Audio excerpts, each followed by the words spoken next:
एक आप सबका कांस्टेंट सवाल ये है कि स्त्री धन किसे कहते हैं। शादी पे वो जो शगुन के लिफाफे मिलते हैं ना, जो मम्मी पापा रख लेते हैं दुल्हन के और दूल्हे के, ये बोल के कि जो तुम शादी पे खर्चा हुआ है ये वो लिफाफे हैं, ये हम रखेंगे, इसको स्त्री धन कहते हैं। हिंदू लॉ एक नॉन कोडिफाइड लॉ है। ये हमारे जो ऋषि मुनियों ने जो लिखा, तो स्त्री धन की एज सच कोई डेफिनेशन नहीं है। संस्कृत में ज़रूर होगी। कात्यायन ने अपनी डेफिनेशन दी है, मित्रोदय जो है उन्होंने अपनी डेफिनेशन दी थी। वीरा मित्रोदय की डेफिनेशन के हिसाब से यौतक और अयौतक गिफ्ट, हमको ऊपर सरसरी तौर से ये समझा रही हूँ। जो भी एक दुल्हन को उसकी शादी के वक्त, जब शादी से पहले, शादी के दौरान और शादी के बाद जो अपने माता पिता से गिफ्ट मिलती है और जो अपने ससुराल की तरफ से गिफ्ट मिलती है, उसे स्त्री धन कहते हैं। आजकल के ज़माने में अगर इसे समझें तो ये वही शगुन के लिफाफे होते हैं, शगुन के एनवलप होते हैं, जो दूल्हे की साइड वाले और दुल्हन की साइड वाले दूल्हा दुल्हन को देते हैं। पर वो एनवलप्स कौन रख लेता है? वो उनके पेरेंट्स रख लेते हैं। इसमें हक किसका है इस पे? इसको स्त्री धन कहते हैं, क्योंकि ये बेटी को चढ़ता है, एक कन्या को चढ़ता है हिंदू धर्म में। सेक्शन 27 हिंदू मैरिज एक्ट में ये कहते हैं कि जो शादी के टाइम जो जॉइंट प्रॉपर्टी होती है, मूवेबल इमूवेबल, जब जज एक डिवोर्स केस डिसाइड कर रहे हैं तो वो एक सिविल नेचर में वो डिसाइड कर सकते हैं कि ये प्रॉपर्टी कैसे डिवाइड की जाए। पर ये कौन सी है? ये जॉइंट प्रॉपर्टी है। स्त्रीधन क्या चीज़ है? स्त्रीधन है absolute property of the wife.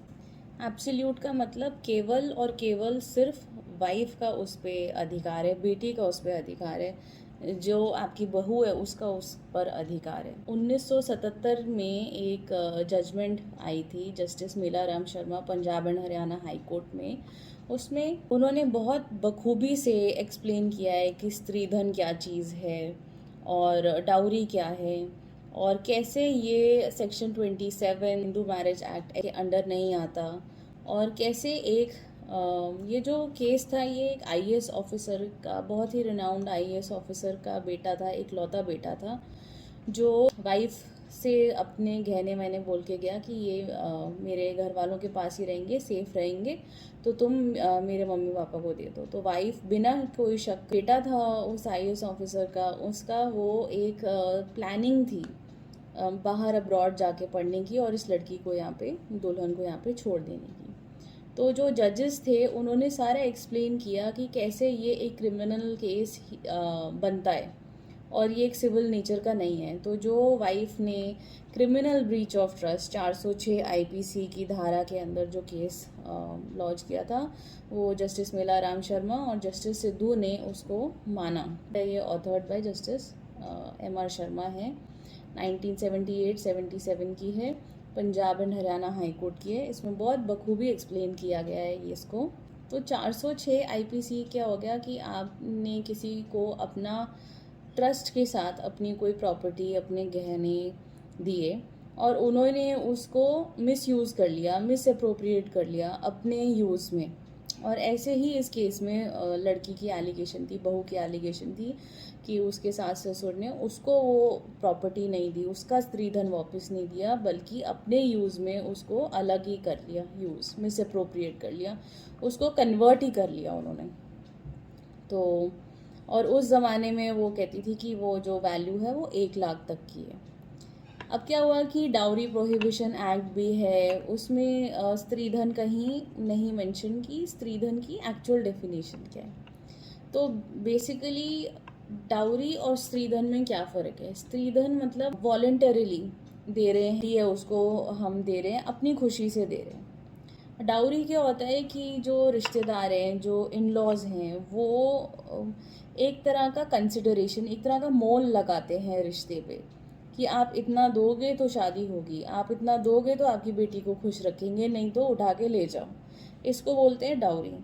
लेकिन क्या आप स्त्रीधन दे सकते हो अपनी बेटियों को? आप अपने माता पिता को आजकल ऐसा लगता है कि हम कोई गिफ्ट नहीं दे सकते, ना देना है ना लेना है। आप अपनी बेटियों को गिफ्ट ज़रूर दे सकते हो, लेकिन अपनी खुशी से, किसी के दबाव के अंदर आके आपको नहीं देना। ओपिनियन ये है कि आप बेटियों को एक रात के अपने स्टेटस के दिखाने के लिए, दिखावे के लिए सोसाइटी में कि हाँ हमारी बेटी की बहुत हमने धूमधाम से शादी करी, आपने उसकी शादी कर दी, और वो जो आपने उसकी शादी पर लगाया वो लोग गया रिश्तेदारों पर आपका स्टेटस इस्टेब्लिश करने में।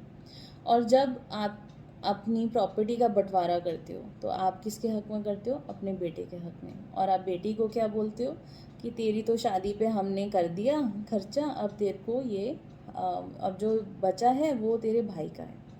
शादी पे जो खर्चा होता है उससे आपकी बेटी का कोई लेना देना नहीं, वो आपने अपने स्टेटस के लिए, अपने लोगों को, अपने फ्रेंड सर्कल में दिखाने के लिए किया। आपने अपनी बेटी को अगर 1 करोड़ के गहने दिए हैं और आपने अपने बेटे को 1 करोड़ का घर लेके दिया है, तो उसको कोई जायज़ मान सकते हैं कि हाँ बेटी को और बेटे को आपने बराबर दिया। लेकिन ये बोलना कि तुम्हारी शादी पे इतना खर्चा किया हमने, ये किया वो किया, वो जायज़ नहीं है। स्पेशली यूपी स्टेट में ये बहुत होता है कि जो बेटियां होती हैं, भाई अपने नाम पे ज़मीन चढ़वा लेते हैं और म्यूटेशन करवा लेते हैं, लेकिन बेटियों का, अपनी बहनों का हक खा जाते हैं।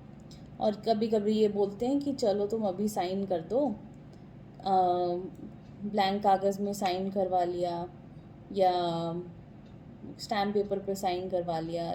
और औरतें पढ़ती भी नहीं, उनको समझ भी नहीं आता, पढ़ी लिखी हो के भी नहीं पढ़ती और पढ़ी लिखी हो के भी ट्रस्ट कर जाती हैं अपने ब्रदर को, अपने फादर को। में क्या होता है, जो ज़मीन जब नाम चढ़ती है तो वो चढ़ जाती है सिर्फ बेटे के नाम पर, जबकि बेटी और बेटे का बराबर का हक था अपने माता पिता के प्रॉपर्टी में, और उनको ज़मीन उनके नाम पे चढ़नी चाहिए। जो एग्रीकल्चरल ज़मीन हो गई, घर हो गया, मूवेबल इमूवेबल एसेट्स हो गए। अब 2005 के बाद ये जो हक है बेटा और बेटी का बराबर का, और भी सॉलिड हो गया। पहले क्या होता था कि एक जो वंश था उसमें सिर्फ बेटे का ही नाम आता था कि वंश बेटे से चल रहा है, प्रॉपर्टी बेटे के नाम पे आ रही है, को पार्सनरी जो था वो बेटा था। 2005 के बाद से एक बेटी को भी एक को पार्सनर बनाया है। वो पार्सनर कर्ता होता है, कर्ता के जो वंशज है उनको को पार्सनर बोलते हैं। सिर्फ एक बेटा ही वंश नहीं चला रहा है, एक बेटी भी वंश चला रही है। तो उस हिसाब से जो एक पिता की जो प्रॉपर्टी थी, जो पहले सिर्फ बेटे की को जा रही थी, अब वो बेटी को भी उतनी ही बराबर हिस्से में मिलती है। यूपी में खासकर मैंने ये देखा है कि लड़कियों के नाम पे पटवारी नहीं चढ़ाते ज़मीन, और वो सीधा भाई के नाम पे, बेटे के नाम पे चढ़ जाती है। एक चीज़ जो दिल्ली की खास है वो ये है, और दिल्ली और पंजाब जहाँ रिच फैमिलीज़ हैं, वेल्दी फैमिलीज़ हैं, एजुकेटेड फैमिलीज़ हैं, उसमें क्या होती हैं कि बेटियाँ जो होती हैं अपना हक मांगने आ जाती हैं। हक ऑलरेडी मिल गया पेरेंट्स से, लेकिन वो घर में, गृहस्थी में, माता पिता की देख रेख में कोई बिज़नेस की लायबिलिटी नहीं लेती, पर जब हक मांगने आती हैं तो पूरा हक मांगती है। बिज़नेस कौन चलाता है? बेटा चलाता है। टेंशन कौन लेता है? बेटा लेता है। और हक मांगने की जब बात आती है तो सारे बच्चे बराबर आ जाते हैं कि हम सबका बराबर का हक बनता है। तो इसमें कौन इसको देख सकता है प्रॉपरली, कौन इसको अपने हिसाब से, अपनी फैमिली के सर्कमस्टांसेस के हिसाब से देख सकता है?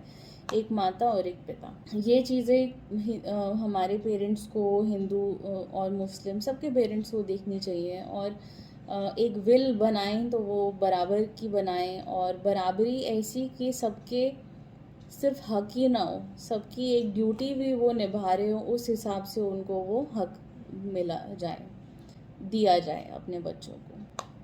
तो स्त्रीधन का मतलब ये हुआ कि वाइफ को, जो बेटी को जो भी शादी के दौरान, शादी के पहले, शादी के बाद में सिर्फ एक्सक्लूसिवली उसको गिफ्ट किया गया है कैश हो गया, ज्वेलरी हो गई, मूवेबल इमूवेबल जो भी धन है वो उसको दिया है, वो उसका स्त्री धन है।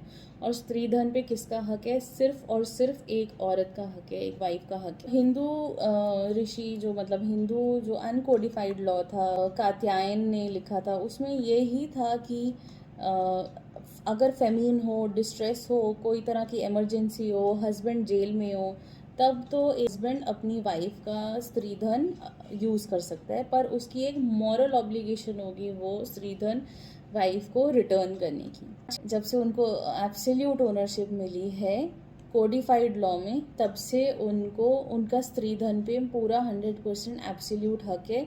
और मेरे अंडरस्टैंडिंग में जो शास्त्रिक लॉज में वो 3 लिमिटेशंस थी जब एक हस्बैंड यूज़ कर सकता था एक वाइफ का स्त्रीधन, वो एप्लीकेबल नहीं है। पेरेंट्स को कि आप शादी सिंपल रखें, और जो आपकी जीवन की जो जमा पूंजी है उसको बजाय कि आप एक रात में उड़ा दें, उसमें वाइफ के अपनी बेटी के लिए एक एफडी कर दो, उसको गहने सोना चांदी के बजाय एक एजुकेशन गिफ्ट करो, उसको एक घर दो जिसमें वो रह सके, जो उसका घर हो।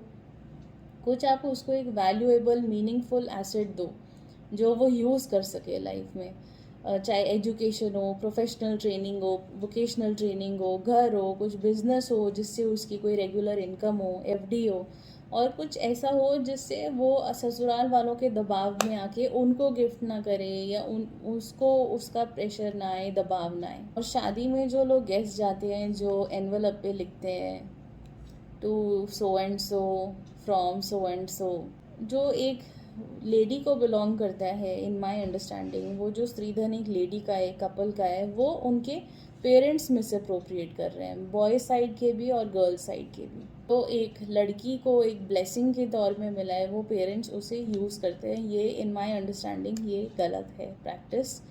और आप सिंपल शादी करो, मंदिर में शादी करो, और आप मत बुलाइए गेस्ट को। जिसको शगुन देना है, दिल से देना है, वो उसके बैंक अकाउंट में भी ट्रांसफ़र कर सकता है।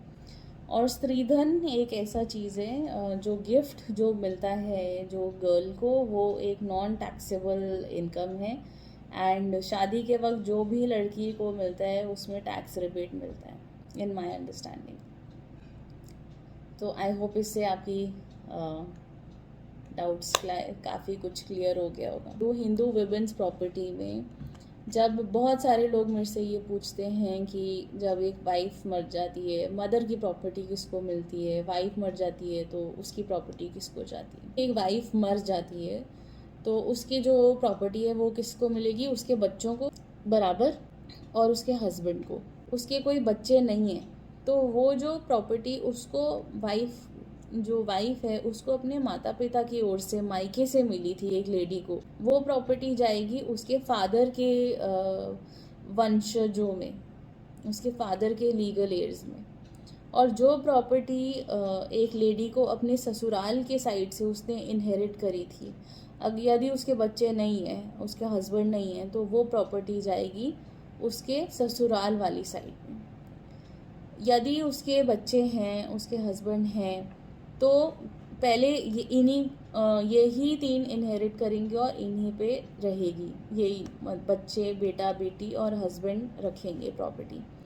यदि इनमें से कोई भी नहीं है, ना बच्चे हैं लेडी के, ना उसका हस्बैंड है, तो वो प्रॉपर्टी उसके अगर मायके से आई है तो मायके वाले इनहेरिट करेंगे, अगर ससुराल वाली तरफ से आई है तो ससुराल वाले इनहेरिट करेंगे। ये जो लॉज हैं वो बहुत अच्छे से बने हुए हैं और बहुत ही सिंपल हैं, बस लोग इसका मिसयूज़ कर जाते हैं, धोखा देते हैं, अपनी बहनों को धोखा देते हैं, अपनी बेटियों को धोखा देते हैं, अपनी माँ को धोखा देते हैं। नारी शक्ति तभी है अगर वो आत्मनिर्भर है और वो अपने पिता का मुंह ना देखे, अपने भाई का मुंह ना ताके, और उनसे ये उम्मीद ना रखे कि वो उसको कुछ देते हैं तो बोनस है, नहीं देते तो आप अपने आप को इतना आत्मनिर्भर बना लो कि ना आपको अपने पति के ऊपर कभी डिपेंड करना हो, ना आपको अपने पिता के ऊपर डिपेंड करना हो, ना आपको अपने भाई के ऊपर डिपेंड करना हो। क्योंकि धोखा वही मिलता है जहाँ आप किसी से कोई उम्मीद रखते हो। जब आप खुद ही आत्मनिर्भर हो फिर आपको कहीं से धोखा मिलने के चांसेस कम है। आशा करती हूँ आप इससे कुछ अलग सीखें।